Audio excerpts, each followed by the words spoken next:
இன்றைய பெட்டக நிகழ்ச்சியிலே பிரித்தானிய மண்ணிலிருந்து வருகை தந்திருக்கின்றார் எழுத்தாளர் தமிழரசி சிவபாத சுந்தரம் அவர்கள். வணக்கம் தமிழரசி அவர்களே. வணக்கம் இளங்கோ அவர்களே. தமிழரசி என்ற ஒரு அழகான பெயரோடு இருக்கிறீர்கள். உங்களுடைய பேர் தமிழரசியா அல்லது புனை பேரா? தமிழரசி இயற்பேர். எனது இயற்பேர் தமிழரசி. இயற்பெயரே தமிழரசி தான். நல்லது. தமிழரசியாகவே இருந்து கொண்டிருக்கிறீர்கள். அந்த அளவுக்கு உங்களுடைய தமிழ் மீதான பங்களிப்பு இருந்து கொண்டிருக்கிறது. மிகவும் ஒரு பெருமையாக இருக்கின்றது. திரு சொல்லுங்களேன் ஆம்னர்களே, தமிழரசி அவர்கள் பிரித்தானியா மண்ணிலே ஒரு எழுத்தாளராக பல நூல்கள் எழுதியிருக்கிறார். பல நூல்கள் வெளிவராமல் இருக்கின்றது. பல நாட்டு பாடல்கள், அதாவது களத்தால் அழியாத பாடல்கள், அவற்றையெல்லாம் பாதுகாத்து வைத்திருக்கின்றனர். அவையெல்லாம் மிக விரைவிலே வெளிவரக்கூடிய சாத்தியக்குறள் இருக்கின்றன. அதையும் தாண்டி இவருடைய தந்தையார் ஒரு பண்டிதர். அவரை பற்றி புங்குடுதீவு மண்ணை அடியாக கொண்டவர்கள். இருந்தாலும் கிளிநொச்சி மண்ணிலே வாழ்ந்தீர்கள். அப்படியா? ஆமாம். அப்படியாக பல சிறப்புகளை கொண்டவர்கள். அவருடைய தந்தையார் ஒரு பண்டிதராக புங்குடுதீவு மண்ணிலே உருவாகியதாக வரலாறுகள் பதிக்கப்பட்டிருக்கிறது. அந்த அளவுக்கு மிகவும் ஒரு சிறப்பு வாய்ந்த, எங்களுடைய தமிழோடும் தமிழ் மொழியோடும் தமிழ் இலக்கியங்களோடும் மிகுந்த ஈடுபாடு கொண்ட ஒரு குடும்பத்தின் பின்னணியில் இருந்து வந்தவர் தான் தமிழரசி. அதனால்தான் பண்டிதர் அவர்களுடைய ஒரே ஒரு மகள். அதனால் அவரை தமிழுக்கு அரசியாகவே அவருடைய பெயரையும் வைத்து விட்டார். சொல்லுங்கள், உங்களை பற்றி சொல்லுங்களேன். உங்களை பற்றி நீங்கள் எந்த மண்ணிலே பிறந்தீர்கள், எங்கெல்லாம் வளர்ந்தீர்கள், எங்கெல்லாம் படித்தீர்கள், அவற்றை ஒருவர்களுக்கு மேலே இந்த வாரியாக நாங்கள் அறிந்து கொள்வோம். நான் கொழும்பில் பிறந்தவன். கொழும்பில் நீல்வீதி சென்ற கழிச்சில் அப்பா தமிழ்துறைக்கு தலைவராக இருந்த காலத்தில் பிறந்த நான். என் தாய் அவன் புங்குடுதீவு தான். தாயை மட்டுமல்ல, தாயும் ஒரு இசை, அதாவது வயலின் ஆசிரியர் பணிபுரிந்தவர். தந்தையும் இசையில் ஈடுபாடுடையவர். வீணதனம்மாளிட்ட வீணை பயின்றவர். நிமித்தி வீணையை வைத்து வாசிக்கக்கூடிய இலங்கையிலிருந்த ஒருவரில் அவரும் ஒருவர். இவர் சொன்னது போல அவர் புங்குடுதீவின் முதல் பண்டிதர் மட்டுமல்ல, ஹோமியோபதி மெடிசனை வேலூரில் கற்று அதன் கோல்ட் மெடலும் எடுத்தவர். அதனால் புங்குடுதீவுக்கு பெருமை சேர்த்தவர். 14 வயதில் GCSE பாஸ் பண்ணி 15 வயதில் ஆசிரியராகி 18 வயதில் ஆசிரியர் கலாசாலையில் படித்து பயிற்றப்பட்ட ஆசிரியராக வெளிவந்தவர். அந்த பெருமையை அந்நாளில் ஈழத்துக்கு சிறு வயதில் பெற்ற பெருமை அவருக்கு உண்டு. அவர் புங்குடுதீவுக்கு அந்த பெருமையை கொடுத்தார் என்று கூறலாம். அத்துடன் புங்குடுதீவில் ஒரு ஆசிரியர் சமூகம் உண்டாவதற்கு முக்கிய காரணமாக இருந்தார். மேலே பெருமை தந்தை வழி எப்பொழுதுமே பரம்பரை அலைகள் சிலபடி எங்களை நிர்ணயிக்கும் என்று சொல்வார்கள். அதை தாண்டி அந்த அலைகளோடு அவர்கள் தங்களுடைய முயற்சிகள் மூலமாகவும் இன்னும் முயற்சி பெறுவார்கள் என்று முன்னோர்கள் கூறியிருக்கிறார்கள். அந்த வகையிலே உங்களுடைய தந்தையர் குறிப்பிடக்கூடிய வகையிலே எல்லோருமே பெருமையாக நோக்கின்ற வகையிலே புங்குடுதீவு மண்ணிலே முதல் பண்டிதராக வெளிவந்தவர். அதையும் தாண்டி நீங்கள் குறிப்பிட்டது போன்று சிறிய வயதிலேயே பல சாதனைகளை புரிந்து கல்வித்துறையிலே பணியாற்றியிருக்கின்றார். பெருமையாக இருக்கின்றது. எத்தனை சொல்லுங்களேன், நீங்கள் படித்த காலங்கள் உங்களுக்கு ஞாபகம் இருக்கிறதா? உங்களுக்கு ஆனால் சொல்லி தந்த ஆசிரியர் ஞாபகம் இருக்கிறதா? எனக்கு ஆனாவன்னா அப்பா அம்மா தான் சொல்லி தந்திருப்பார்கள். ஆனால் எனக்கு ஏடு தொடக்கியவர் அப்பாவின் மாணவர் ஒருவர், சோதிநாதன் என்பவர். அவரும் கொழும்பில் தான் இருந்தார். அப்பா இலங்கை முழுவதும் ஆசிரியராகவும் அதிபராகவும் இருந்தவர். அதனால் அவர் சென்ற பாடசாலைகளெல்லாம் நான் படித்திருக்கிறேன். ஆனபடியாக குறிப்பிட்ட ஒரு பாடசாலையை சொல்ல முடியாது. எனினும் 9 வயதிலிருந்து ராமநாதன் கல்லூரியில் கல்வி கற்றேன். ஆமாம். யாழ்ப்பாணத்தில் உள்ள ராமநாதன் கல்லூரியா? ஆம். ஆமாம். சொல்லுங்கள் குறிப்பிட்டு யாழ்ப்பாணம் ராமநாதன் கல்லூரி வாழ்க்கையை பற்றி சொல்லுங்களேன். ராமநாதன் கல்லூரியே ஒரு சிறப்பான ஒரு வித்தியாசமாக ஒரு வித்தியாசமான கல்லூரியாக அவர்கள் அங்கேயே அவர்களுடைய ஆடைகள் வித்தியாசமாக இருக்கும். சாரி அங்கேயே உடுப்பார்கள், சேலையை அணிந்து கொள்வார்கள்.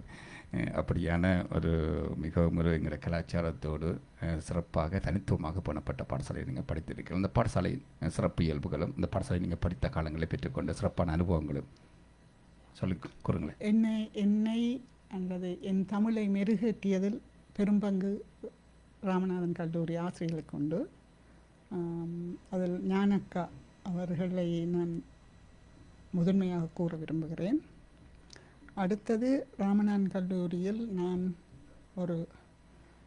எதை செய்தாலும் எனக்கு அதற்கான மதிப்பளித்து என்னை அதை செய்வதற்கு தூண்டிய எல்லா ஆசிரியர்களுக்கும் நான் கடமைப்பட்டிருக்கிறேன்.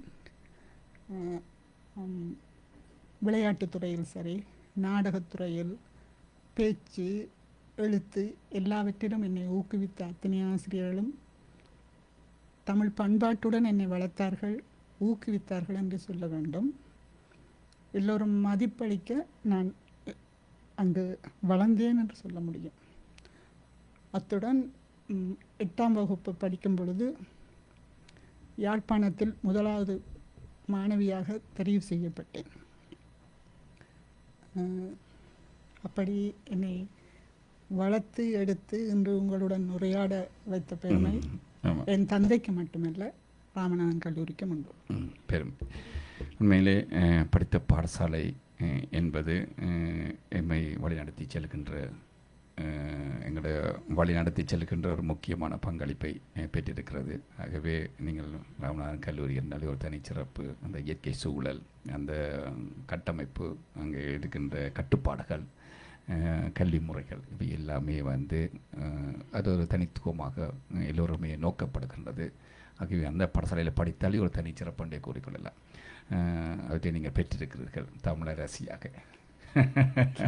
உங்களுடைய பேரை கூறும் பொழுது ஒரு சின்ன ஒரு அதிர்வு ஒன்று ஏற்படுவது உண்டா? அது எனக்கு பழக்கப்பட்டது. எங்களுக்கு ஏற்படுகிறது தமிழரசி என்று சொல்லும் பொழுது ஒரு அந்த எங்களை அறியாமலே ஒரு தமிழுக்குள்ளே ஒரு அதிர்வு ஒன்று ஏற்படுவது. என்ற காலத்தில் அது நான் ஒருத்தி தான் இருந்திருப்பேன் யாழ்ப்பாணத்தில் நினைக்கிறேன், தமிழரசி என்ற பெயருடன். தந்தையார், நீங்கள் ஒரே ஒரு குழந்தையா? நான் ஒரே ஒரு பெண் குழந்தை. நான் வேறு குழந்தைகள் இல்லை அவருக்கு. ஆமாம், நல்லது, பெருமை, சிறப்பாக இருக்கின்றது. அதனை தொடர்ந்து உங்களுடைய ராமநாதன் கல்லூரிக்கு பின்பு அடுத்த கட்டம் உங்களோட அடுத்த கட்டத்தை சொல்லுங்கள். நான் ராமநாதன் கல்லூரிக்கு பிறகு நான் ஜப்பான் லாங்குவேஜ் படித்தேன். ஜப்பான் லாங்குவேஜில் டிகிரி செய்தேன். காரணம் எனக்கு ஏ லெவலில் சித்தி அடைந்தும் எனக்கு வெட்டினரி கிடைத்தபடியால், மெடிசன் கிடைக்காதபடியால் அந்நேரத்தில் வெட்டினரி செய்வதற்கு எனக்கு மனம் விரும்பவில்லை. அதனால் நான் ஜப்பான் போய் டோக்கியோ யூனிவர்சிட்டியில் படிப்பதற்காக ஜப்பான் லாங்குவேஜை படித்தேன். கொழும்பில் படித்து அதற்கு பின் அது சித்தியடைய என் தாய்க்கு நான் ஜப்பான் போவது விருப்பமில்லாததால் லண்டனுக்கு படிப்பதற்காக லண்டன் திருமணம் செய்து 79ஆம் ஆண்டிலிருந்து ஜப்பான் லாங்குவேஜ் படிக்கணும்னா அந்த ஜப்பானில் போய் படிக்கணும்னு அந்த உணர்வு உங்களுக்குள்ளே எப்படி ஏற்பட்டது? அதுக்கு வேறு யார் வழிகாட்டல் இருந்ததா அல்லது அன்றைய காலங்களிலே அது சாதாரணமாக இருந்ததா? அந்த காலகட்டத்தில் சாதாரணம் என்று சொல்ல முடியாது. ஏனென்றால் எனது தந்தை நண்பர் ஒரு யமஹா என்பவர் டோக்கியோ யூனிவர்சிட்டியில் இருந்து அப்பாட்ட தமிழ் கற்று வந்தார். அவர் வீட்டுக்கு அவர் போகிறதான படியாலும் நான் ஜப்பான் போக விரும்பி இருக்கலாம். ஒரு தந்தையின் ஏற்பாடு தான். ஆமாம். அப்பொழுது நீங்கள் தனியாக பெற்றோர்கள் உங்களை அனுப்பக்கூடிய மாதிரியான சூழ்நிலை இருந்தது அந்த காலத்தில்? இருந்தது. அவர் தஞ்சை யூனிவர்சிட்டிக்கும் கூட்டிக் கொண்டு போனவர். ஆனால் பிறகு அங்கே நாங்கள் போன வருடம் மிக கூடிய வெயில் காரணமாக மாடுகள் எல்லாம் விழுந்து செத்தது. நான் ஒரு பிள்ளையானதால் அங்கே விடாமல் திருப்பி செல்ல பிள்ளை. அவருக்கு மட்டுமில்லை எல்லோருக்கும். எல்லோருக்கும் இந்த கிராமத்துக்கு. உண்மை. அப்போ நீங்கள் உங்களை அப்பா எப்படி கூப்பிடுவார் செல்லமாக? தமிழரசி என்று கூப்பிடுவார் இல்லை தமிழ் என்று கூப்பிடுவார்? இல்லை, மகள் என்று தான் என்னை வீட்டில் எல்லோரும் கூப்பிடுவார். மகள் என்று கூப்பிடுவார்கள். ஒரே குழந்தை தானே. அப்போ எல்லா முழுக்க சக்தியையும் பயன்படுத்தி உங்களை வளர்த்திருக்கிறார்கள் சொல்லலாம். அவர் தனியாக என்னை தமிழை மட்டும் எனக்கு ஊக்குவிக்கவில்லை. ஆனால் ஒன்று சொல்லலாம், 7 வயதுக்கு முதலே நான் திருக்குறள், சங்க இலக்கியங்கள், பெரும்பாலான பாடல்கள் எனக்கு பாடம். ஆனால் யார் சொல்லித்தந்தார்கள் என்று எனக்கு நினைவில்லை. அதனாலேயே நான் திருக்குறளில் ஒரு நூல் எழுதினேன்.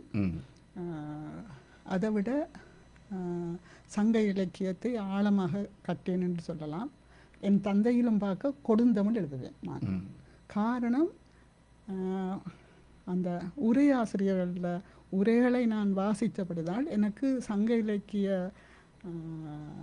தமிழ்தான் கூடுதலாக சிறுகாலத்தில் வந்தது. லண்டன் வந்த பின்னர் கலசம் என்ற இதழில் என்னை எழுத கேட்டிருந்தார்கள். அப்பொழுது நான் எழுதினதை பார்த்துட்டு என் கணவர் சொன்னார், நீங்கள் 3 தரம் திருப்பி திருப்பி எழுதி குறைத்தெழுது, குமுதம் வாசிப்பவர்களுக்கு ஏற்றதாக இருக்க வேணும் உனது தமிழ் என்று. அதனால் 3 முறை நான் முதல் எழுதி, 2ஆம் தரம் எழுதி, 3ஆம் தரம் எழுதினதை தான் கொடுப்பேன். அப்போதான் என் கடினமான தமிழ் சொற்களை குறைத்து இல்லை வகையிலும் விளங்கக்கூடிய வகையில். ஆமாம், உங்களுக்கிடையே இந்த தமிழ் அறிவு, இந்த எழுத்து திறமை எவ்வாறு உங்களுக்குள் பரிமாறப்பட்டதாக நீங்கள் கருதுகிறீர்கள்? அதுக்கு காரணம்,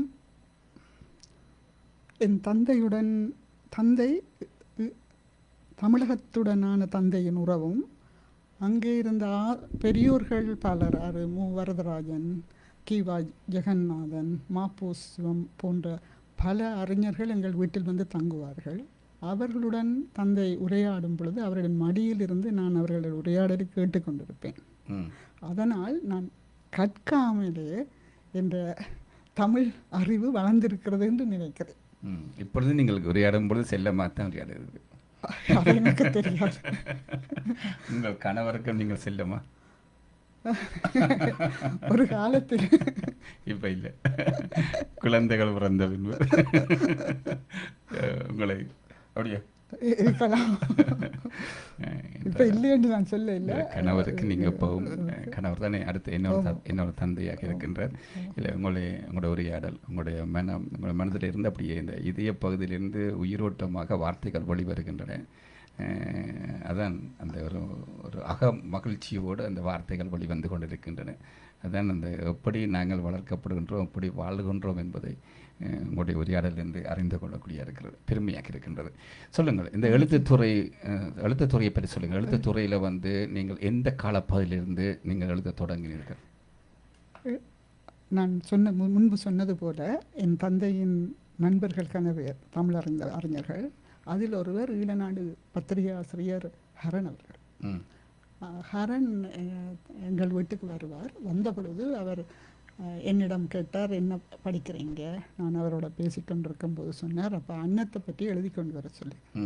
நான் எழுதி கொண்டு போனேன். அவர் பார்த்துட்டு, அவர் நினைச்சிருந்தா அன்னம் வெள்ளையாக இருக்கும், அப்படி இப்படித்தான் நான் எழுதுவேன் என்று. ஆனால் நான் அப்படி எழுதாமல் அது பிரம்மாவோட வாகனம், சரஸ்வதி வாகனம், அப்படி என்று நலனுக்கு தூது போனது, அப்படியான இலக்கியங்களை எழுதினபடியால் எனக்காக தொடங்கப்பட்டது தான் ஈழநாட்டில் சிறுவர் பகுதி. அவர் தான் எனக்கு அப்போது அவர் கேட்டார், என்ன பெயரில் எழுத போறீங்க என்று. ஆனால் எனக்கு தெரியும் கல்கி அவைகளெல்லாம் புனைப்பெயர் தான் எழுதுகிறார்கள் என்பதை நான் அறிந்திருந்தேன். ஆனபடியாக நானும் புனைப்பெயரில் எழுத விரும்பினேன். அவருக்கு எனக்கு புனைப்பெயரில் வச்சா தான் தமிழரசி வேண்டாம், புனைப்பெயர் வேணும் என்றேன். அதற்கு அவர் எனக்கு கொடுத்த பெயர் சாலினி. சாலினி என்ற பெயரில் எழுத துவங்கினவள் 5 வயதிலிருந்து எழுதுகிறேன். 5 வயதிலிருந்து சாலினி. நாங்கள் உண்மையிலே மிகவும் கூட தமிழ் மக்களாலே தமிழ் மக்களுடைய பாதுகாக்கப்பட வேண்டிய ஒரு பொக்கிஷம்.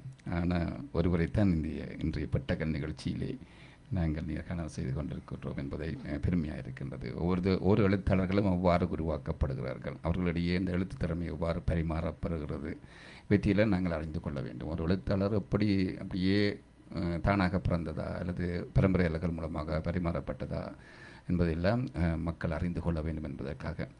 இதை சொல்லுங்களேன். வந்து அதுமாதிரி 5 வயதிலிருந்து சின்ன சின்ன கவிதைகள் எழுதுவீர்களா? கவிதைகள் எல்லாம் என்ன மாதிரியான உங்களோட கவிதைகளாக எழுதுவீர்களா அல்லது கட்டுரைகளாக எழுதுவீர்களா அல்லது என்ன மாதிரியான உங்களோட எழுத்து துறைகள் இருக்கு? எழுத்துத்துறையில் நான் படிக்கிற காலத்திலே ராமநாதங்கள் நாடகங்கள் எடுத்து இருக்கிறேன் பலரும் சேர்ந்து. அங்கேயும் கட்டுரை போட்டி பேச்சு போட்டிகளில் பங்கு பெற்றிருக்கிறேன். பல தங்கப்பதக்கங்களை வென்றிருக்கிறேன். அது மட்டுமல்லாமல் என்னை ஊக்குவித்த பலர் வெளியாலேயும் இருக்கிறார்கள். வித்துவான் ஆறுமுகம் என்ற புங்குடுதியில் இருந்தவர் அப்பாவின் மாணவனும் மைத்துனனும். ஆனால் வித்துவான் மாமா வந்து என்னை பெரிதும் ஊக்குவித்தவர் என்று சொல்லலாம் சங்க இலக்கியங்களை படிப்பதற்கு. ஏனென்றால் அவர் கேட்பார் என்பதற்காகவே சங்க இலக்கியங்களை பாடமாக்கியிருக்கிறேன். பல அறிஞர்கள் சபையில் கூப்பிட்டு இந்த பாடலை மருதன் இளநாகனார் சொன்ன பாடலை பாடச் சொல்லி சொல்ல சொல்லி அதற்கெல்லாம் பாடமாக்கி கொண்டு போக வேண்டியிருந்தது.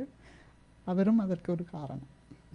அது மட்டுமில்லை, என் எழுத்துலக இதில் வந்து நான் நாடகங்கள் பல எழுதியிருக்கிறேன், ஈழத்து வரலாறு எழுதியிருக்கிறேன். எனக்கு மிகவும் பிடித்தது திருவாசகத்தில் ராவணன் வைப்பை பற்றி மாணிக்கவாசகர் குறிப்பிட்ட இடங்கள். அதை பற்றி திருவாசக விழாவில் திருக்கேசத்தில் பேசி பல அறிஞர்களின் தமிழக அறிஞர்களின் பாராட்டையும் எனது 15 வயதில் பெற்றிருக்கிறேன். அதை நான் ஒரு பெரும் பாக்கியமாக கருதுகிறேன். ஆமாம், உங்களுடைய எழுத்துக்கள் வந்து மிக நீங்கள் குறிப்பிட்டிருந்தீர்கள் கடினமாக இருக்கும், அதாவது மரபு சார்ந்த வகையிலான தொடுசலாக இருக்குமா எழுத்துக்கள், அல்லது வந்து நடைமுறை இலக்கியத்தும், அதாவது தொடர் கவிதைகள் புது கவிதைகள் வடிவிலையும் வந்து உங்களோட எழுத்துக்களில் விளங்கக்கூடிய மாதிரியும் இருக்குமா?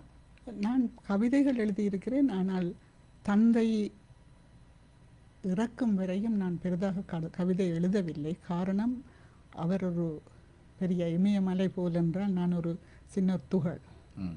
அவருக்கு முன்னால் நான் கவிதை எழுதி கொடுப்பதற்கு எனக்கு மனம் வரவில்லை. ஆனால் எனது ஆசிரியர்களுக்கு எழுதி கொடுத்திருக்கிறேன் கவிதைகள் படிக்கிற காலத்தில். அவர்கள் பெரும்பாலும் 98 மார்க்ஸ் போட்டிருப்பார்கள். ஆனால் தந்தைக்கு எழுதி கொடுக்க விரும்பவில்லை. ஆனால் இப்பொழுது எழுதுவேன். பெரும்பாலும் நான் எழுதும் கவிதைகள் எல்லாம் முருகன், சரஸ்வதி அப்படியான கடவுள் சார்ந்ததாகவோ அல்லது சில வேளை சில ஆதங்கங்களால் எழுதுவதுண்டு. இப்போ வித்தியா கொலை வழக்கின் நேரம் எழுதினேன். அப்படியான இதுகள் வந்து என்னை தாக்கினால், மனதை தாக்கினால் அதை பற்றி பதிவு செய்வேன். காணுகின்ற காட்சிகளை கவிதைகளாக வடித்தேன். அப்படியும் எழுதுவேன். நீங்கள் சொல்லுகிற மாதிரி இயற்கை காட்சிகளையும் எழுதுவேன் கவிதைகளாக. ஆமாம், கூடுதலாக இந்த கவிதைகள், இந்த எழுத்துத்துறை எழுதும் பொழுது உங்களுடைய மனம் அமைதியாக இருக்க வேண்டுமா, அல்லது ஒரு சுற்றுப்புறச் சூழல் வந்து அமைதியான நேரத்தில் அதை அப்பொழுதிலே எல்லோருமே தூங்கிய பொழுதுதான் உங்களுக்கு இப்படியான ஆர்வம் கூடுதலாக ஏற்படுமா, அல்லது எந்நேரமும் உங்களுக்கு வரக்கூடியதாக இருக்குமா? எந்நேரமும் வரும் என்று நான் சொல்ல மாட்டேன். ஏதாவது ஒரு அநேகமாக 1 மணிக்கு பிறகு, இரவு எல்லாரும் தூங்கின பிறகு எழுதுவேன்.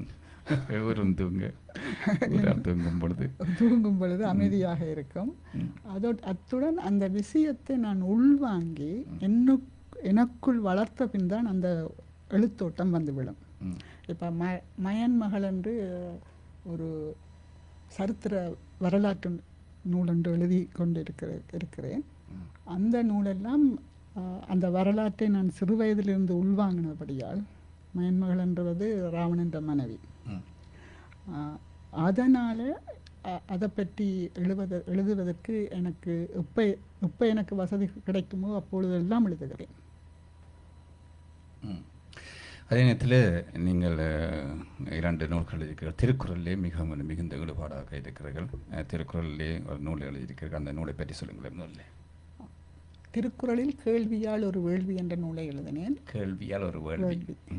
காரணம், எனக்கு திருவள்ளுவர் சும்மா இருந்து கொண்டு அகர முதல எழுத்தெல்லாம் ஆதிபவன் முதற்றே உலகு கட்டதனாலய பயணங்கொள் மாலறிவன் நட்டால் தொழாரணி என்று அப்படி எழுதி கொண்டிருப்பாரா என்ற கேள்வி சிறு வயதிலிருந்தே இருக்கிறது. அதனால் நான் நினைத்தேன் அவரிடம் யாரோ கொஞ்சம் பேர் இருந்து அவர் ஒரு குருவாக இருந்து கற்பித்திருக்கலாம். கேள்விகளுக்கு பதிலாக அவர் அந்த திருக்குறளை சொல்லி இருக்கலாம் என்பது எனது எண்ணம். அதனால் வள்ளுவரிடம் ஒரு மானச குருவாக நான் அவரை என் முன் நிறுத்தி அவரிடம் நான் கேள்வி கேட்க அதற்கு அவர் பதிலாக குறளை சொல்வது போலவும் அந்த கேள்விக்கு பதிலாக அந்த குறளின் கருத்தையும் எழுதி அதற்கு கீழே நான் இப்போ உங்களுக்கு தெரியும் ஒரு சொல்லுக்கு பல கருத்துகள் இருக்கும். நான் என்ன கருத்தில் அதை எடுத்தேன் என்பதற்கான விளக்கமும் சொற்களுக்கான விளக்கத்தையும் கீழே கொடுத்து அப்படித்தான் 1330 குறளுக்கும் 1330 கேள்வி கேட்டு பதில் எழுதியிருக்கிறேன். அதுதான் கேள்வியாளர் வேலை. இப்படி ஒரு ஒரு தனித்துவமான ஒரு சிறப்பு மிக்க இந்த சிந்தனை உங்களுக்குள் உருவாகின சிறு வயதிலேருந்து அப்படி ஒரு எண்ணம் எனக்கு இதில் கூடுதலாக எப்படியான எங்கள் எழுத்தாளர்கள் நாங்கள் பார்த்துட்டு இருக்கின்றோம். ஆனால் இப்படியாக ஒரு புரட்சிகரமான சிந்தனையாக ஏன் இப்படி என்ற ஆராய்ச்சிகளை ஆராய்ந்து அதுக்கு அவர் என்ன மாதிரி இந்த திருக்குறளை உருவாக்கினார், அதை கேள்வி கேட்டு அதுக்கான விடையாக கொடுத்தார் என்பதை போன்றெல்லாம் நீங்கள் ஆராய்ச்சி செய்தீர்கள். இந்த சிந்தனை இந்த செயல்திறன் சிந்தனை இந்த எண்ணங்கள் உங்களுக்குள் எப்படி உதித்தது? அது எனக்கு தெரியாது. சிறு வயதிலே இந்த ஒரு கேள்வி எனக்கு தொக்கி இருக்கிறது. இப்போ நான் கேட்ட கேள்வியில் ஒரு கேள்வியை சொல்கிறேன். இப்போ வான் 2வது அதிகாரம் வான் சிறப்பு, அதில் வான் நின்று உலகம் வழங்கி வருதலால் தான் அமிர்தம் என்று நரற்பாற்று. இதை சும்மா இருந்து கொண்டு திருவள்ளுவர் சொல்லியிருப்பாரா என்றா? இல்லை. அவர் கட்டாயமாக யாராவது ஒரு கேள்வி கேட்கலாம். இந்த உலகத்தை வாழ்விக்கும் அமிர்தம் எது என்று ஒரு குறள் கேள்வி கேட்டால் அதற்கு பதிலாக அவர் சொல்லியிருக்கலாம் வான் நின்று உலகம் வழங்கி வருதலால் தான் அதாவது வானத்திலிருந்து மழை பொழிவதால் அதுதான் அமிர்தம், உலகை வாழ்விக்கும் அமிர்தம் என்று அறிந்து கொள்ளுங்கள் என்றுதான் சொல்கிறார். இப்படித்தான் ஒவ்வொரு குறளுக்கும் கேள்வியும் பதிலுமாக அந்த புத்தகத்தை எழுதினேன். அது எழுதும் பொழுது எவ்வாறு இருந்தது? எழுதுகின்ற நேரங்களிலே உங்களுக்கு தளர்ச்சி ஏற்பட்டதா, அல்லது உங்களுக்கு இருக்க அந்த வேகம் அது எந்த விதமான தளர்வும் இல்லாமல் அவற்றை நிறைவேற்றக்கூடியதாக இருந்துச்சா? தளர்ச்சி ஏற்படவில்லை. அது அந்த புத்தகத்தை நான் ஒரேடியாகத்தான் எழுதி முடித்தேன். நான் நினைக்கிறேன் ஆனால் மிகவும் ஒரு கடினமான ஒரு பகுதி. அதாவது 1330க்கும் படி நீங்கள் திட்டமிட்டது போன்று எழுதல் என்பது மிகவும் ஒரு பெரிய ஒரு பாரிய ஒரு பொறுப்பு மிக்க ஒரு பகுதி. ஆனால் அவற்றை எந்த விதமான ஒரு தளர்ச்சியும் இல்லாமல் உங்களுக்குள் அந்த ஒரு உந்து சக்தி சம நேரத்திலே நல்ல உயர்வாக இருந்ததுக்கு எவ்வாறு உங்களை உருவாக்கித்து கொண்டீர்கள்? அதுக்கு காரணம் நான் நினைக்கிறேன், நான் இளமையில் கட்ட காலத்திலிருந்து எனக்குள்ளே நான் திருக்குறளை மிக நன்றாக உள்வாங்கி இருந்திருக்கலாம். இன்னொரு உதாரணம் நான் சொல்கிறேன். திருக்குறளில் 2 அதிகாரத்துக்கு ஒரு பெயர் இருக்கிறது, தெரியுமா? 2 அதிகாரத்துக்கு திருக்குறளில் எத்தனையோ பேர் எழுதியிருக்கிற மூவரதராஜன், கருணாநிதி என்று எத்தனையோ எல்லாரும் எழுதியிருக்கிறார்கள். ஆனால் திருக்குறள் 133 அதிகாரத்தில் 2 அதிகாரத்துக்கு ஒரே பேர் வைத்திருக்கிறார்கள். அதன் பேர் குறிப்பு அறிதல். ஆனால் ஒன்று பொருளதிகாரத்தில் இருக்குது, 71வது அதிகாரம். இன்னொன்று 110வது அதிகாரம் இன்பத்துப்பாலில் இருக்குது. ஆனால் எனக்கு சிறு வயதிலேயே அதே ஒரே அதிகாரத்தை எழுதினார் என்று ஒரு குழப்பம் இருந்தது. ஆனால் எனக்கு தந்தையிடம் கேட்டதா இல்லையான்றது தெரியாது. மற்ற எல்லாரிடம் கேட்டதற்கு அவர்கள் அப்படித்தான் என்று சொல்லிட்டார்கள். ஆனால்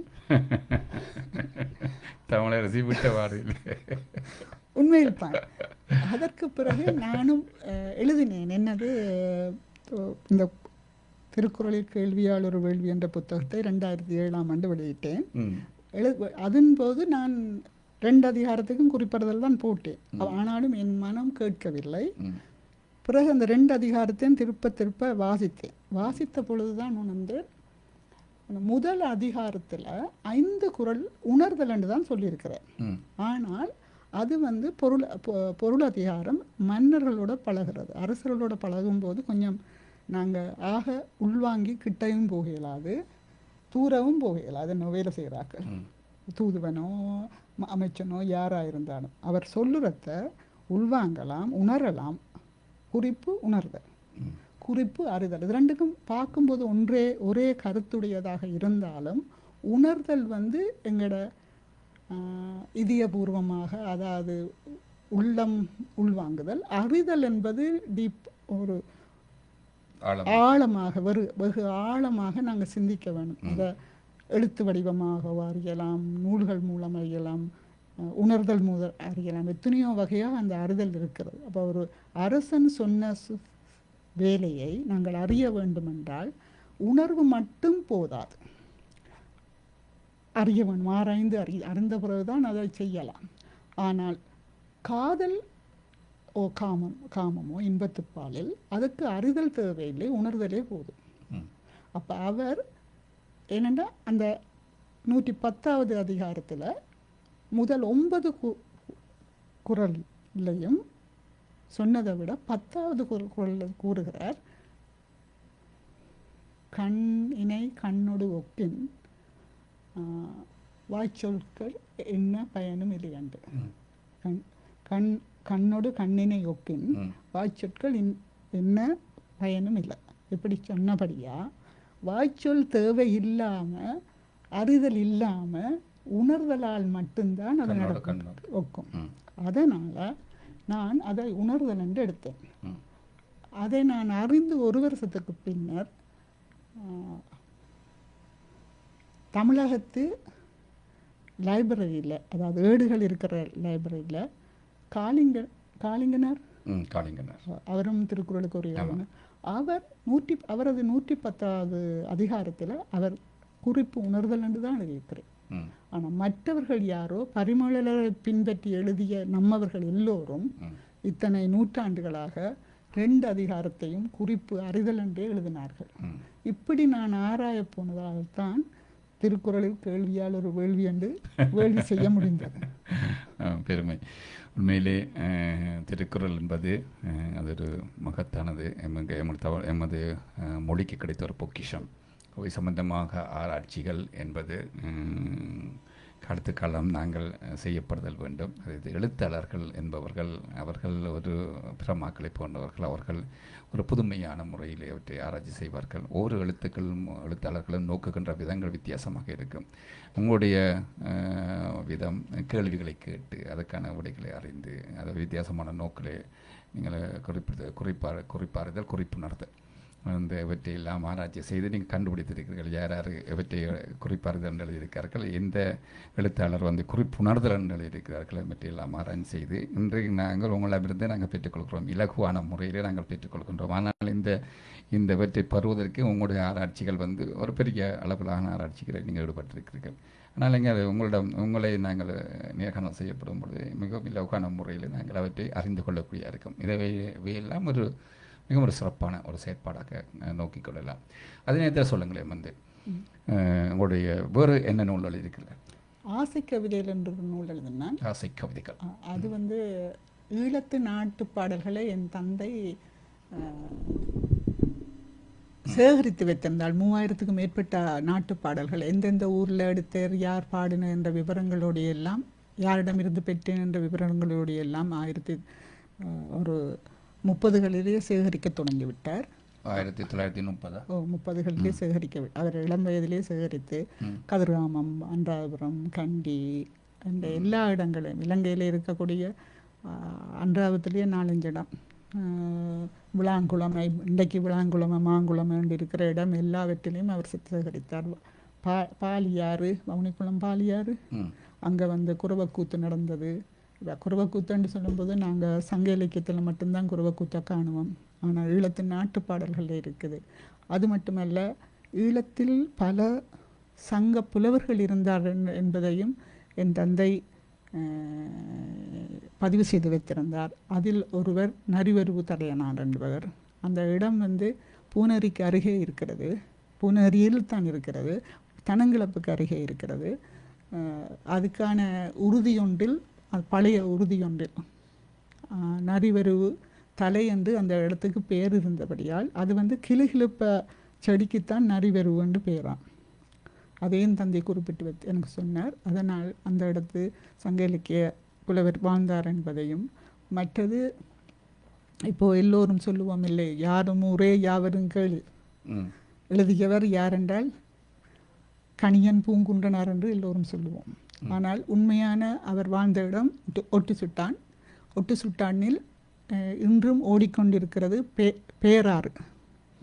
பேராறு இன்றும் எங்களுக்காக ஓடிக்கொண்டு தான் இருக்கிறது. அதன் பெயரை தமிழகத்தில் மாற்றி வைத்திருக்கிறார்கள்.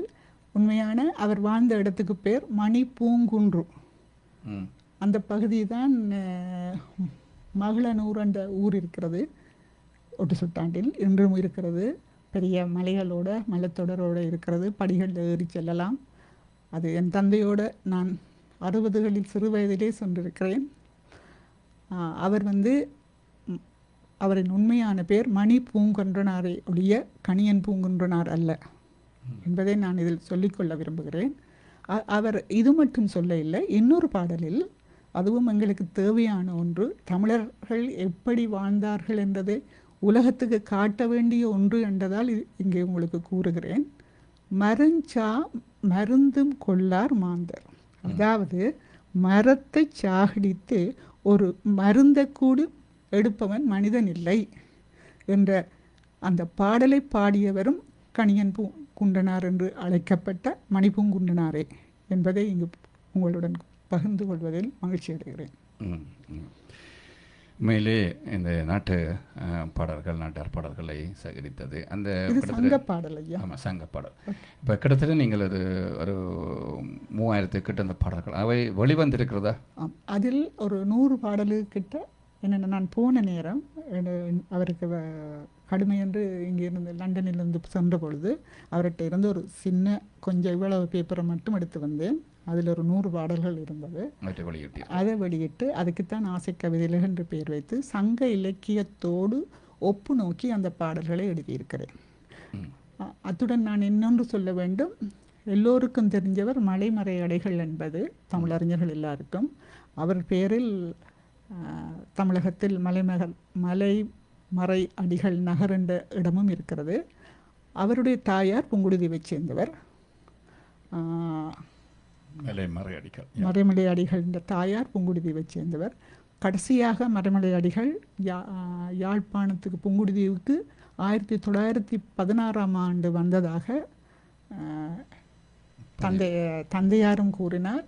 ஆனால் தந்தையார் மூத்த ஒரு உறவினர் சொல்லித்தான் தந்தையாருக்கும் தெரியும்.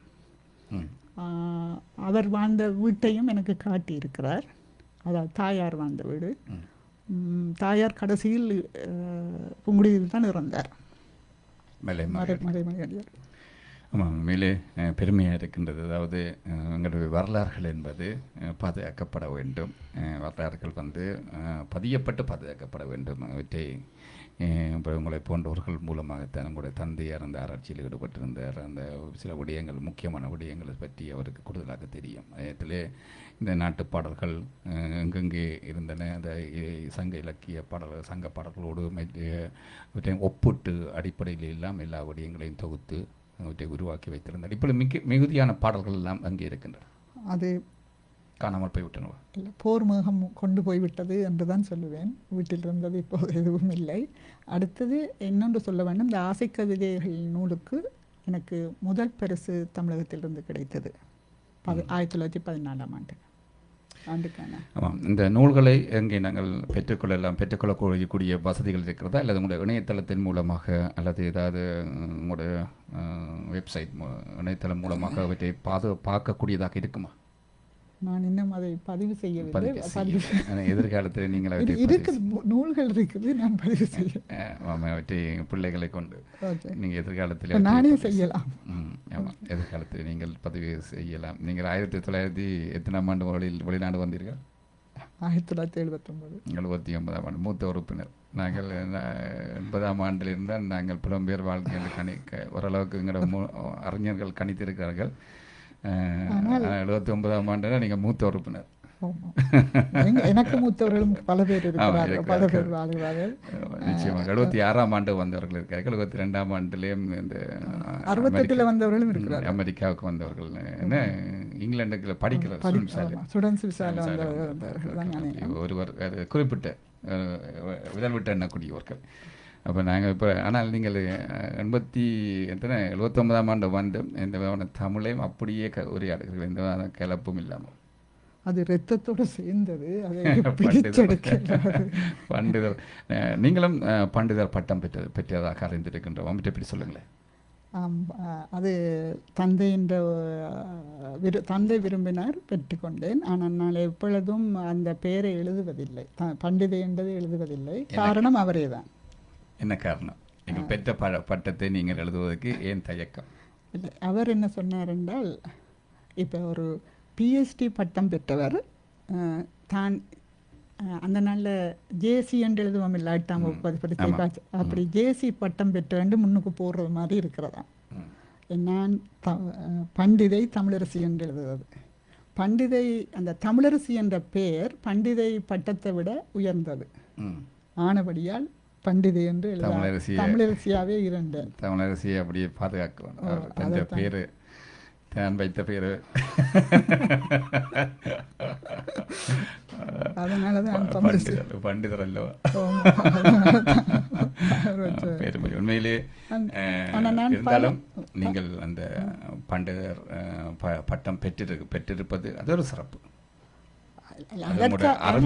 அறிவியலுக்கு கிடைத்த தகுதி. அது நான் சொல்லுவேன், அது வந்து ஆக்சுவலாக நான் உண்மையில் நான் அது என்னது சித்தாந்த பண்டிதையாகத்தான் நான் படித்தேன் ஒழிய சங்க இலக்கியம் படிக்கிறேன். சித்தாந்த பண்டிதை என்றால் என்ன? அது வந்து சித்தாந்த நூல்கள் நூல்களை படித்தது, படித்து எழுதினது. அதனால் என்ன, நம்ம இன்றைய நிலைமையில் கணக்கு கோயில்களை கட்டுவது எனக்கு சரியாக படவில்லை அதை படித்தபடியால். ஆனால் நான் பல வரலாற்று பதிவுகளை செய்திருக்கிறேன், வரலாற்று ஆய்வுகளை செய்திருக்கிறேன். இசைத்துறையிலும் இப்போ ராகம் என்ற சொல் தமிழில் இல்லை என்பார்கள், அது வடமொழியின் என்று எழுதுவார்கள் எல்லாரும், ஆனால் அது உண்மையானது அல்ல. ஆந்தாளி ராக உருவானவன் இறைவன் என்று சங்கராபரணன் என்று சொல்கிறது போல ஆந்தாளி ராகம் வடிவனன் என்று திருநாவுக்கரசு நாயனாரை பதிவு செய்து வச்சிருக்கிறேன். இப்போ 15ஆம் நூற்றாண்டுக்கு பிறகுதான் வந்தது என்று சொல்ல முடியாது ராகம் என்று சொல்.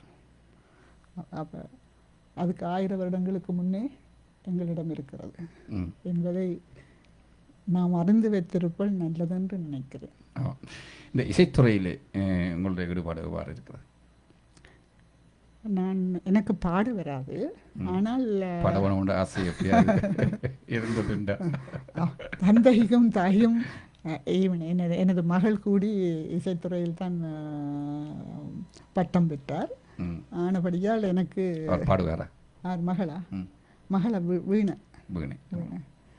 ஆனால் எனக்கு அதன் இசையின், அதாவது யாழை பற்றி மத்தளத்தை பற்றி அப்படியான ஆய்வுகளை நான் செய்திருக்கிறேன். அது மத்தளத்தில் இருந்து தான் எங்களோட மிருதங்கம் பிறந்ததுண்டு, அதுகளை பற்றின ஆய்வுகளை நான் கணக்கு செய்திருக்கிறேன்.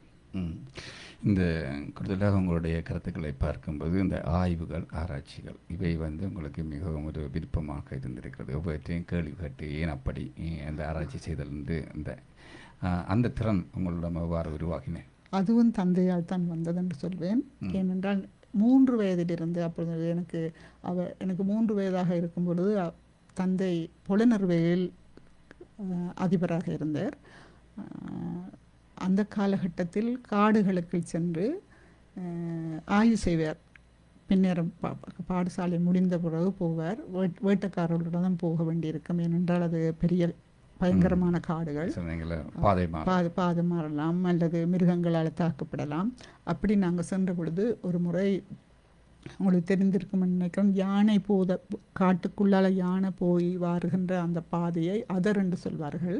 ஒரு டனல் இப்போ அப்படி இருக்கும், அதுக்குள்ளால நாங்கள் போனால் மற்ற மிருகங்களோட இப்போ புலி அதுகள் அந்த அதுக்குள்ளே வராது. யானை போகிற பாதையால் அந்த பாதுகாப்புக்காண்டி அவர்கள் கூட்டி போவார்கள். அப்படி போய் நாங்கள் ஆராய்ச்சி செய்கிறதுக்கு அது ஒரு 2-3 சிலை அப்பா என்ன செய்வார், அதை மாதிரி ஒரு சின்ன டோர்ச் லைட்டை வச்சுக்கொண்டு நானும் அவர் தண்ணி அடித்து கழுவி பார்த்தா நானும் அதையே செய்து மற்ற சிலையில் செய்து கொண்டிருப்பேன் இந்த ஹெட்லைட்டை ஆன் பண்ணி. அப்படி செய்து கொண்டு இருக்கும்போது ஒரு நாள் உண்மையிலேயே புலி வந்துட்டுது. அப்போ அந்த வேட்டைக்காரர்கள் எங்களை யானை அதற்குள்ளே போக சொல்லி நாங்கள் யானை அதற்குள்ளே போகும்போது எதிர்ப்பக்கம் இருந்து டனல் இக்க போனால் உங்களுக்கு ரெயின் வருதுண்டா காற்றெல்லாம் அடிக்க முகத்தில் அப்படி எதிர்பக்கத்துலேருந்து காற்று அடித்து கொண்டு இருக்குது. யானை வரப்போகுது. அப்போ முன்னுக்கு போன அவர் சொன்னார் அப்பாட்ட ஒரு கிழிச்சு அந்த யானை அதரை வெட்டி என்னையும் அவரையும் அங்கால போக சொல்லி. ஆனால் அவர் போக விரும்பலை. தூக்கி என்ன ஒரு மரக்கிளையில் வச்சுட்டு அவர் சொன்னது மட்டும் எனக்கு நல்ல ஞாபகம் இருக்கு. அந்த தந்தை சொன்னது, ஒருகை உளது எரிவலோ யானும் இருகை சுமந்து வாழ்வேன்.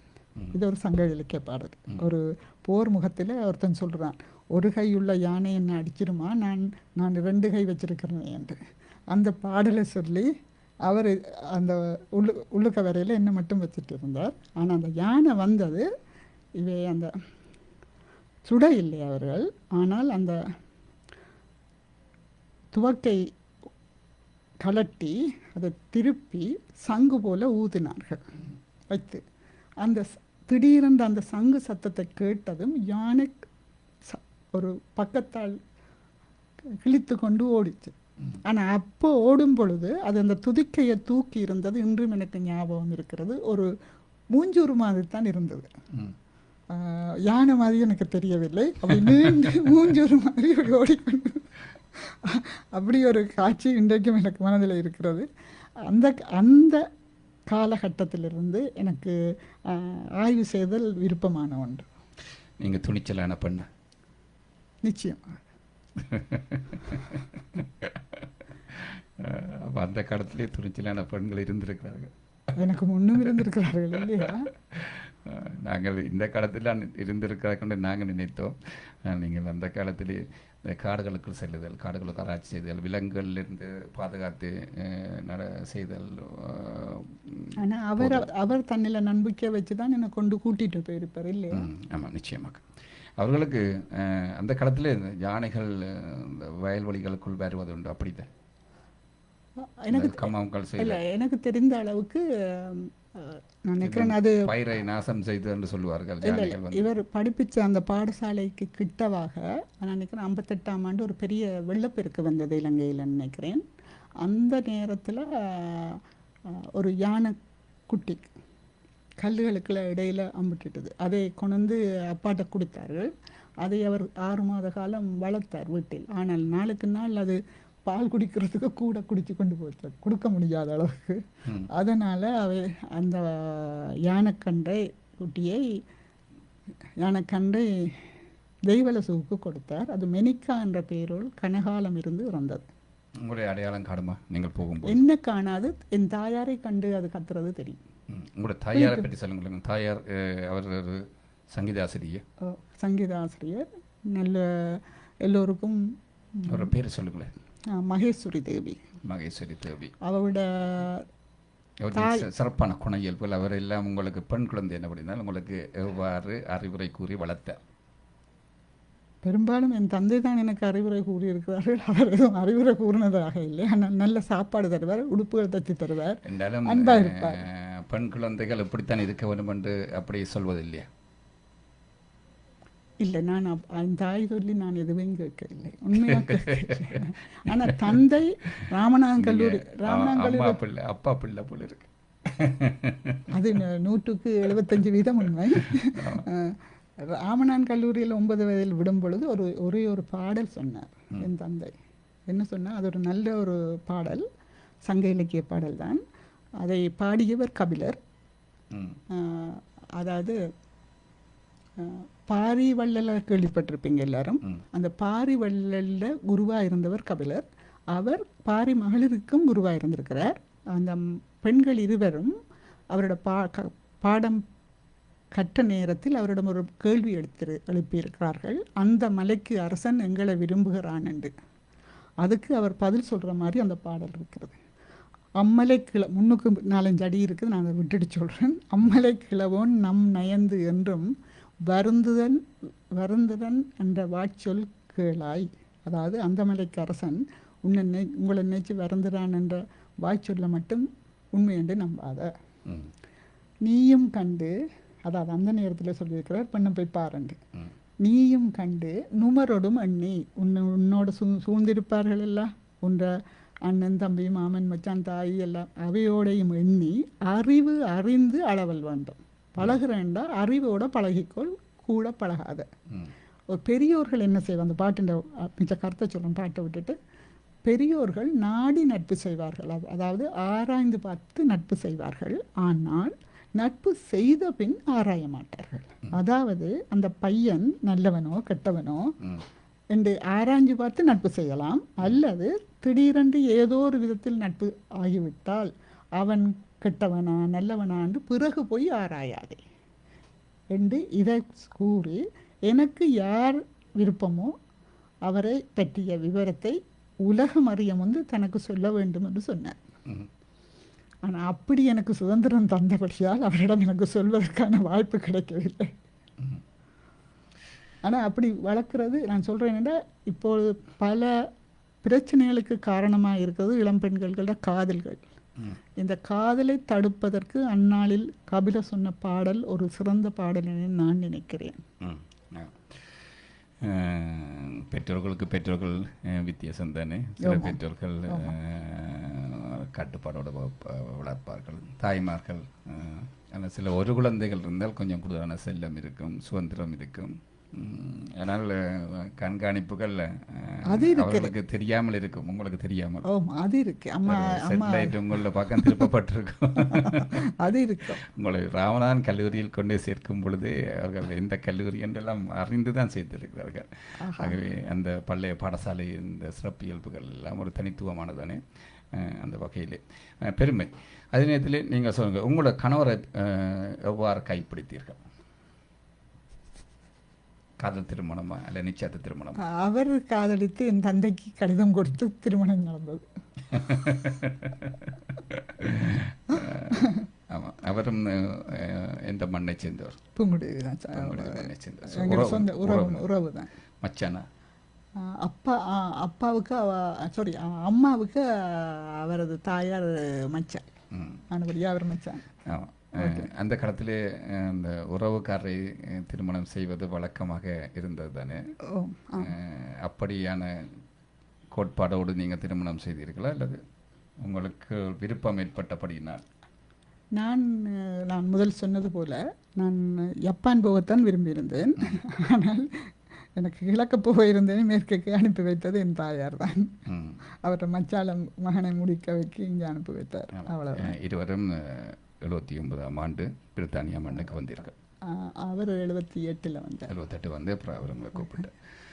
பிரித்தானியா மண் ஆரம்ப காலத்தில் நீங்கள் வந்த காலத்தில் எவ்வாறு இருந்தது? நீங்கள் எவ்வாறு அந்த கடினமான காலங்களை எவ்வாறு நீங்கள் ஜெயித்து இன்றைக்கு ஒரு நல்நிலையில் இருந்து கொண்டிருக்கிறீர்கள்? அதாவது நாங்கள் எல்லோருமே, அதாவது ஈழத்தமிழர்கள் நிறத்தில் உள்ள எல்லோருமே பாக்கிகள் என்றே அழைக்கப்பட்டோம். எங்கேயும் பாக்கி என்றதைத்தான் நாங்கள் கேட்டுக்கொண்டிருந்தோம். அது யூரோப்பில் எல்லா நாட்டிலையும் இருக்கிறது. ஆனால் அந்த நேரம் லண்டனில் கூடுதலாக இருந்தது. நோர்வே நாட்டிலையும் கூடுதலாக அப்படி அழைப்பார்கள். ஒரு முறை நான் பஸ்ஸில் டிக்கெட் எடுத்து, அந்த நேரம் எங்களோட கார்டு இருக்கையில் வந்த காலத்தில் இருக்காது தானே, நான் டிக்கெட் எடுத்து ஒரு முதிய மாதுவுக்கு பக்கத்தில் நான் இருந்தோன்னே அவளுந்துனா விளம்பி கத்துனா உடனடியாக பஸ்ஸை நிறுத்த சொன்னான். என்னென்று டிரைவர் கேட்டார். அந்த நேரம் டிக்கெட் கொடுக்குறதுக்கு ஒருத்தர் இருப்பார், அவரும் வந்து கேட்டார். தனக்கு பக்கத்தில் பிள்ளை பாக்கி இருக்கிறேன்னு சொன்னான். அப்போ தான் நான் யார் என்றதே நான் உணர்ந்தேன். அதுக்கப்புறம் அங்கால பின்னால் ஒரு சீட் இருந்து நான் அங்கே போயிருந்தேன். அப்போ அவள் அதுக்கும் ஏற்றுக்கொள்வதா இல்லை, நான் உடனடியாக இறங்க வேண்டும் என்பது அவரது கோரிக்கையாக இருந்தது. அதனால் அவர்கள் போலீஸை அழைக்க வேண்டியிருந்து அவை இறக்கினார்கள் என்பதை நான் இப்பொழுது சொல்லிக்கொள்ள விரும்புகிறேன். இப்படியான சந்தர்ப்பங்களும் அந்நாளில் நடந்தது. அதன் பின்பு உங்களுடைய அடுத்தடுத்த கட்டங்கள் வர குழந்தைகள், எத்தனை குழந்தைகள் உங்களுக்கு? ஒரு மகனும் ஒரு மகளும். அவர்களுடைய பெயர்கள், அவர்கள் என்னென்ன செய்கிறார்கள்? மகனுக்கு பெயர் வாயுசன், மகளுக்கு பெயர் ஆரணி. மகன் வந்து சிறு வயதிலேயே அவர் நன்றாக படிப்பார். 9 வயதில் என் தந்தை 14 வயதில் ஓ பாஸ் பண்ணார். என் மகன் 9 வயதில் மெட்ஸ் எடுத்து பாஸ் பண்ணி எடுத்து பேப்பரில், லண்டன் பேப்பரில் எல்லாம் வந்தது. நீங்களும் 6வது கேள்விப்பட்டிருக்கலாம். 11 வயது 13 வயதில் A-level மெட்ஸும் எடுத்து பாஸ் பண்ணார். ஆனால் நாங்கள் அவரை பல்கலைக்கழகத்துக்கு அந்நேரம் அனுப்பவில்லை. காரணம், அங்கே சில வயது போனவர்களோட பெரிய பிள்ளைகளோட படிக்க வேண்டிய காரணத்தால் இவன் வயது குறைந்தவன் ஆனபடியால் நாங்கள் அந்த நேரம் அனுப்பவில்லை. இப்பொழுது அவருக்கு 3 குழந்தைகள் இருக்கிறார்கள். மகளை பற்றி சொல்லுங்க. மகள் ஒரு என்ன பேர்? ஆரணி. ஆரணி நல்லா பரதநாட்டியம் ஆடுவா சிறு வயதிலேயே. அதனால் அவவே விரும்பி பார்த்தான், நான் டான்ஸராக வரணும், தனக்கு 24 ஹவர்ஸ் 24 மணி நேரம் காணாதன்பா. அதை கருத்தில் கொண்டு அவருக்கு பரதநாட்டியம் கற்பித்தேன். பரதநாட்டியம் கற்பித்து அரங்கேற்றிய பின்னர் அவள் வீணை படிக்க துவங்கினா. அதே நேரத்தில் தான் அது படித்து கொண்டிருக்கும் பொழுது தான் அவள் A-level படித்து கொண்டிருந்தார். அப்பொழுது ட்ரினிட்டி காலேஜ் மியூசிக் வந்து வீணையை ஒரு பாடமாக டிகிரிக்கு அக்செப்ட் பண்ணி அதுக்கான இதுகளை ஆயத்தங்கள் செய்தார்கள். பாரதிய வித்யாபவனில் இவர் படித்தபடியால் அங்கே டாக்டர் யோன்மா என்பவர் அங்கே இவைகளுக்கு மியூசிக் என்ற தியரியை கற்பிப்பவராக இருந்தார்.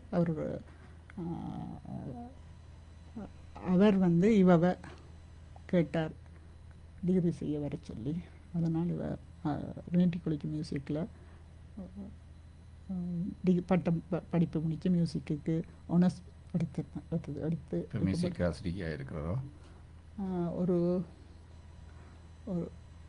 பெர்ஃபார்மராக தான் இருக்கிறார், ஆசிரியராக. நல்லது, பெருமை. பேர குழந்தைகள் எத்தனை? 3 பேர். கணவரை பற்றி சொல்லுங்களேன். கணவர் சிறப்பான குண இயல்புகள் அப்படி? கணவர் வந்து கெட்டிக்காரன்.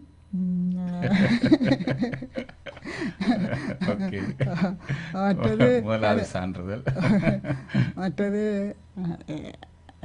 லண்டனில் உள்ள பெரிய இதுகள் எல்லாம் அவர் ஒரு கம்ப்யூட்டர் சாஃப்ட்வேர் டெவலப்பர் ஆனபடியால் பெரிய பெரிய இடங்கள் எல்லாம்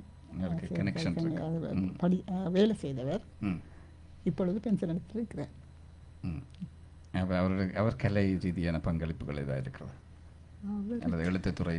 அவர் கொஞ்ச காலம் வயலின் பழகினார் தெரியும், எழுதுவார். அந்த நான் என்னை திருமணம் செய்ய முந்தி இலங்கையில் இருந்த காலத்தில் இலங்கை எடுத்த ரேடியோவில் ஒளிபரப்பப்படும் இசையும் கதையும் அது எழுதியிருக்கிறார் என்று அவர் சொல்லி கேள்விப்பட்டேன், நான் கேட்கவில்லை. இசையும் கதை வந்தால் அவர்கள் மிக ஒரு இனிமையான உணர்வுகள் இருக்கின்றன. நல்ல இசையை ரசிப்பார். அது ஒரு பெருமை. ஆமாம். அதே நேரத்தில் உங்களோட எதிர்காலத்திலே வகையான திட்டங்கள் உங்களிடம் இருக்கிறது எழுத்து துறை சார்ந்த வகையில்? எழுத்துத்துறை சார்ந்த வகையில் புங்குடுதியை பற்றின ஒரு நூல் வெளியிடணும், வரலாற்று நூல். அதை செய்த பின்னர் அதையும் மயன்மகளையும் நான் வெளியிட்ட பின்னர் தான் அடுத்தது மேற்கொண்டு எதுவும் பார்ப்பேன். தாயகத்துக்கு செல்வதுண்டா? கடந்த 10 வருடமாக அங்கே போய் வருகிறேன். இங்கே நீங்கள் வளர்ந்த இடம் கிளிநொச்சி மண்ணா? இலங்கை பூராக நான் வாழ்ந்திருக்கிறேன். தந்தை போன இடமெல்லாம் நான் வாழ்ந்திருக்கிறேன். ஆனால் இப்போ பார்க்கும் பொழுது கடந்த 46 வருடமாக லண்டனில் வாழ்வதால் அங்கேதான் நான் கூடுதலாலும் வாழ்ந்திருக்கிறேன். பிறந்த இடம் புங்குடுதி? பிறந்தது புங்குடுதியில் கொழும்பு. ஆனால் அவங்களோட ஒரிஜினல் அடி வந்து புங்குடுதி. நல்லது. அப்படி இப்போ புங்குடுதி அந்த சிறப்பு தீவக மண்ணிலே இன்னொன்று நான் சொல்ல விரும்புகிறேன் இந்த இதில் என்னென்னா, சுத்தானந்த பாரதியார் என் தந்தையின் ஒரு நண்பன், நெருங்கிய நண்பர். அவரை ஒரு முறை அவர் பாவட்குளத்துக்கு பாடசாலை திறப்பு விழாவுக்கு கூப்பிட்டிருந்தார். அந்த நேரம்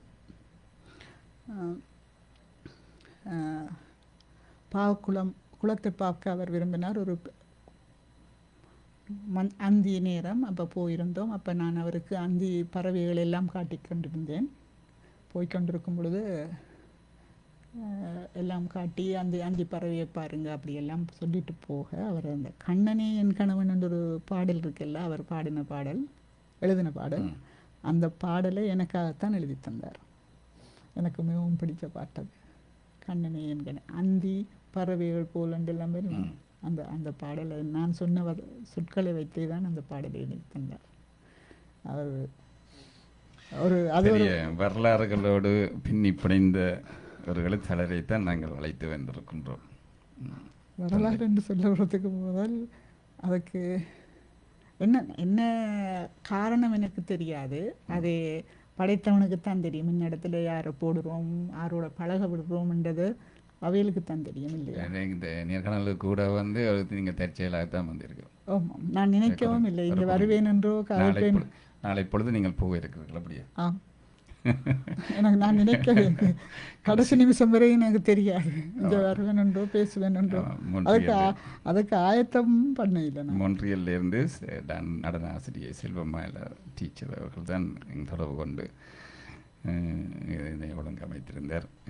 அது நேரம் இருக்கின்றதா என்று கேட்டார். சொன்னான், வெளிநாடுகளிலிருந்து வந்த எம்மவர்கள், எழுத்தாளர்கள், அவர்களெல்லாம் ஒரு வரலாறு படைத்தவர்கள். அவர்களை கௌரவிக்க வேண்டியது எங்களோட ஊடகங்களுடைய கடமையும் உரிமையும். நாங்கள் அவற்றை நிச்சயமாக செய்வோம் என்று சொல்லி, சற்று நேரம் தாமதமாக இருந்தாலும் நீங்கள் நேரம் காத்திருந்து, வெளிப்புற சூழலும் வந்து மிகவும் கடுமையாக இருக்கின்றது. அந்த கடமையை தாங்கி 1.5 மணி நேரத்துக்கு மேலாக காத்திருந்து இரவு உணவினை அருந்தாது இந்த தாகத்தில் இந்த தமிழ் மீது உள்ள பற்றும் உறுதியும் அதன் மீது இருக்கின்ற ஈர்ப்பும் உங்களுக்கு ஒரு வலிமையை தந்து மிகவும் சிறப்பாக இந்த நேர்காணலில் கலந்து கொண்டிருக்கிறீர்கள். பெருமையாக இருக்கின்றது, சிறப்பாக இருக்கின்றது. உங்களை போன்றவர்களோடு நாங்கள் உரையாடியது. உங்களை வேறு ஏதாவது கருத்துக்களை நீங்கள் பகிர்ந்து கொள்ள விரும்புகிறீர்கள்? உங்களோட வாழ்க்கையில் நீங்கள் நன்றி சொல்ல வேண்டும் என்று விரும்பினவர்களுக்கு இந்த வழியில் நன்றி கூறிக்கொள்ளலாம். எனக்கு தமிழ் கற்பித்தவர்கள், பண்பாடு கற்பித்தவர்கள் எல்லாருக்கும் நான் நன்றி சொல்ல கடமைப்பட்டேன். ஆனால் ஒன்று, அன்பான சுற்றம் அமைவின் ஒரு வித குறையும் இருக்காது என்பது வள்ளுவன்றது. எனக்கு அப்படியான ஒரு அன்பான சுற்றத்தை என் தந்தை கனடாவிலும் வெற்றி சென்றிருப்பதை பார்த்து நான் சந்தோஷப்பட்டேன். இந்த முறை வந்த பொழுது அவருடைய கனடாவுக்கு எத்தனையாவது முறை வந்திருக்கிறீர்கள்? இது 3வது முறை. 3வது முறை. ஆமாம், நல்லது, பெருமையாக இருக்கின்றது. இருந்தாலும் இதுக்கு முன்பாக நீங்கள் வானொலிகளிலே அல்லது நேர்காணல் செய்திருக்கிறீர்களா?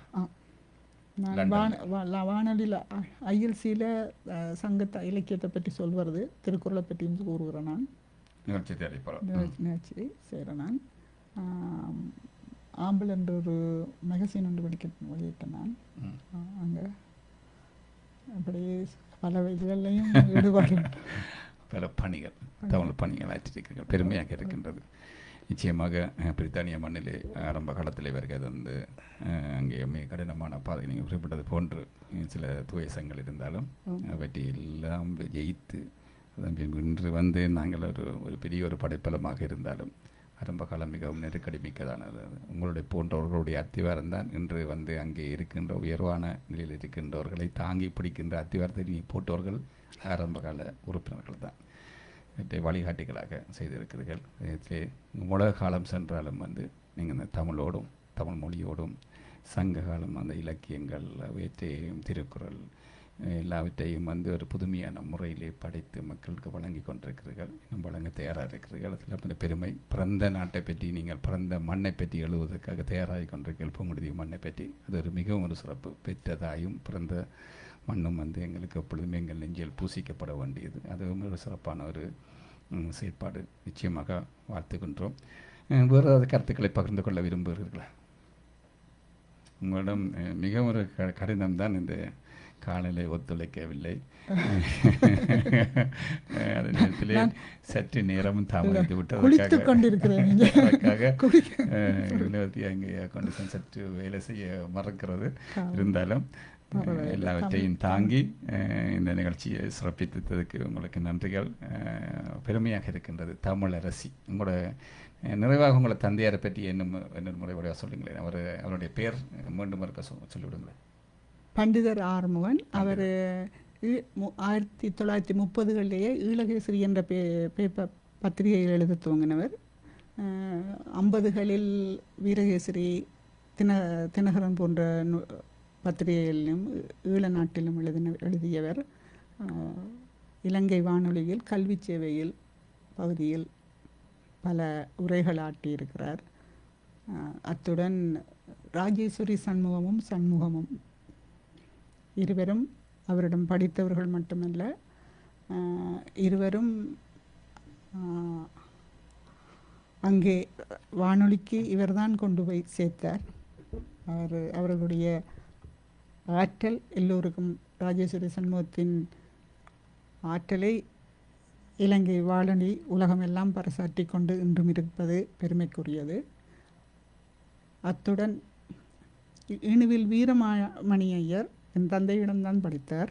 வீரமணி ஐயர் வீட்டிலிருந்து அவரது இளம் வயதில் இணுவில் சைவ பிரகாச வித்தியாலயம் என்று நினைக்கிறேன், அங்கே இவர் கல்வி ஆசிரியராக இருந்த பொழுது வீரமணி ஐயருக்கு திருக்குறளில் பாட்டுகள் எப்படி இயற்றுவது என்பதை கற்றுக் கொடுத்தார்.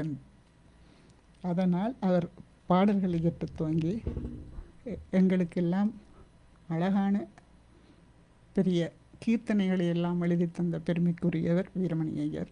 உலகம் போற்றும் ஓர் நடன வித்தகர் என்று கூறுவதில் மகிழ்ச்சி அடைகிறேன். நல்லது, பெருமை. நிறைவாக இந்த நிகழ்ச்சியை கேட்டுக்கொண்டிருக்கிற மோன்ட்ரியல், டொரண்டோ வாழ் மக்களுக்கு என்ன சொல்ல விரும்புகிறீங்க? உங்களுடைய நாட்டு மக்களுக்கும் சொல்லுங்கள். எல்லா நாட்டு மக்களுக்கும் எனது அன்பு வணக்கமும். என் தந்தையும் தாயும் தான் என்னை உருவாக்கி இந்த நிலைக்கு கொண்டார்கள் என்பது உண்மை. மற்றவர்கள் எல்லாருக்கும் இருக்கிறது பங்கு. எல்லா இசை வல்லுநர்கள் எல்லோருக்கும் இருக்கிறது. ஏனென்றால் அந்த இசை அறிவை தந்தவர்கள் பெரும்பாலும் ஸ்ரீவித்யாவோட தாய் வசந்தகுமார், அவ மற்றது பத்மா, ஜெயந்தி குமரேஷ், என் பெரியம்மா பத்மாவதி அவர்கள். பத்மாவதி அவர்களை அவ ஒரு வீண வித்துவான். அவவை 1951ஆம் ஆண்டு என் தந்தை கொழும்புக்கு அழைத்து சென்று அங்கே வீணை வாசிக்க வைத்தார் என்று அவவே எனக்கு சொன்னார். அது மட்டுமல்லாமல் இன்னொரு என் தந்தையை பற்றி ஒரு நல்ல ஒரு விடயத்தை நான் இதில் கூற வேண்டியவளாக இருக்கிறேன். இப்போ இவர் கேட்டபடியால் என்னென்றால், மு வரதராயன் அவர்கள் அங்கே பேசுவதற்காக வந்திருந்த போது என் தந்தையும் அதில் அந்த சபையில் பேச இருந்திருக்கிறார். ஒருத்தர் பேசி முடிய மற்றவருக்கு ஒரு குலுக்கி வைத்திருக்கிற அந்த குழுக்களுக்கு போட்டுக்கிற அடுத்ததை எடுத்து கொடுப்பது, அடுத்தது ஒரு பேச வேண்டும் என்று. அப்படி மு வரதராயன் பேசி முடிய என் தந்தை பேசுவதற்கு இடையில் போக அவர் எடுத்து கொடுத்த அந்த துண்டில் பாப்பனை ஐயன் என்ற காலமும் போச்சே என்று ஒரு தலைப்பு. அது உடனடியாக பேச வேண்டும். அப்பொழுது என் தந்தை சங்க இலக்கியத்திலிருந்து ஒரு பாடல் எழுதி பாடலை எடுத்து வேள் ஆ பார்ப்பான் என்ற சொல்லை பற்றி பேசிக்கொண்டிருந்தாராம். வேள் ஆ பார்ப்பான் என்றால் என்ன என்று. ஏனென்றால் பார்ப்பனை ஐயன் என்ற காலமும் போச்சு என்றுதான் பாரதியார் பாடல். அதற்காக இவர் அந்த பாடலை சொல்லி, வேளார் பார்ப்பான் என்ற சங்க இலக்கிய பாடலை சொல்லி வேளார் பார்ப்பான் யார் என்பதை பிரித்து காட்டியிருக்கிறார். வேள் என்பது வேள்வி, ஆ என்பது பசு, பார்ப்பான் என்றால் மேற்பார்வையாளன். அப்போ வேள் ஆ பார்ப்பான் தான் பார்ப்பான் என்று வந்தது. வேள்வி செய்யும் பசுமாடுகளை பாதுகாப்பவனே பார்ப்பான். அதைத்தான் அவர் பாடினார், பார்ப்பான் ஐயரை ஐயன் என்ற காலமும் போச்சு. இப்படி என் தந்தை பேசிக்கொண்டிருக்கும் போது வரதராயன் மீண்டும் மேடையேறி இந்த தந்தையை ஆறத் தழுவினார் என்று வித்துவான் ஆர்வம் அவர்கள் சொல்ல கேட்டிருக்கிறேன். அவர் அதை ஈழநாட்டு பத்திரிகையிலும் பதிவு செய்திருந்தார். இப்படிப்பட்ட அந்த வரதராயனின் தோளில் நான் தவண்டிருக்கிறேன் என்பது என் அம்மம்மா சொல்லி நான் அறிவேன். உண்மையிலே பெருமையாக இருக்கின்றது. பிரித்தானியா நாட்டிலிருந்து வருகை தந்து மிக ஆவணப்படுத்தப்பட்ட எங்களுடைய வரலாறுகள் நோக்கக்கூடிய மிகவும் சிறப்பான பதிவொன்றினை உங்களுடைய மனப்பதிவிலிருந்து எங்களோடு பகிர்ந்து செல்கிறீர்கள். அதான் இது ஒரு சிறப்பு. அதான் காலம் சில வேளைகளில் ஒரு சந்தர்ப்பத்தை கொடுக்கும். அதுவும் இன்று நேரம் சற்று தாமதித்தாலும் உங்களோடு நாங்கள் உரையாட வேண்டும் என்ற அந்த சந்தர்ப்பம் ஆண்டவன் கொடுத்திருக்கிறார் என்று சொன்னால் இறுதி நேரத்திலே நிறைவு செய்ய அது நாளை பொழுது நீங்கள் பிரித்தானியா செல்லுகின்ற நேரம் என்றிருந்தாலும் நிறைவு நேரத்திலே உங்களுடைய வரலாறுகளை நாங்கள் பதிந்து வைத்திருக்கின்றோம் என்று சொன்னால் ஒவ்வொருடைய அர்ப்பணிப்பும் ஒவ்வொரு மொழிக்கும் கலைக்கும் இலக்கியத்துக்கும் எங்களுடைய தமிழ் மக்கள் சார்ந்த வகையிலே செயற்படுகின்ற அர்ப்பணிப்பாளர் சேவையாளர்கள் அனைவருமே கௌரவத்துக்குரியவர்கள். அவர்களை நாங்கள் பாராட்டுவது, அவர்களுடைய கருத்துக்களை கருத்தியல்களை பகிர்ந்து கொள்வது, எங்களுக்கு ஆவணப்படுத்துவது என்பது ஒரு முக்கியமான ஒரு விடயம். அவற்றை நாம் நிச்சயமாக செய்ய வேண்டும். அந்த வகையில் எங்களுடைய ஊடகம் அதுக்கான ஒரு சிறப்பான நிகழ்ச்சியை உருவாக்கி இருக்கிறது. மிகவும் ஒரு சிறப்பு தமிழ் அரசி. மீண்டும் ஒரு நிகழ்ச்சியில் எனக்கு சந்தித்து உரையாடிக்கொள்வோம். வணக்கம் எல்லோருக்கும். மொன்றியல், டொரண்டோ, எங்கள் உலகெங்கும் இருக்கும் தமிழர் எல்லோருக்கும் எனது அன்பான வணக்கம். இந்த நேரம் எடுத்து என்னை இந்த நிகழ்ச்சியில் கலந்து கொள்ள வைத்த சிவமலர் அவர்களுக்கும் உங்களுக்கும் இளங்கோ அவர்களுக்கும் என் அன்பினையும் இதை கேட்டுக்கொண்டிருக்கும் அனைவருக்கும் என் மகிழ்ச்சியையும் தெரிவித்துக் கொள்கிறேன். வணக்கம். நன்றி. வணக்கம்.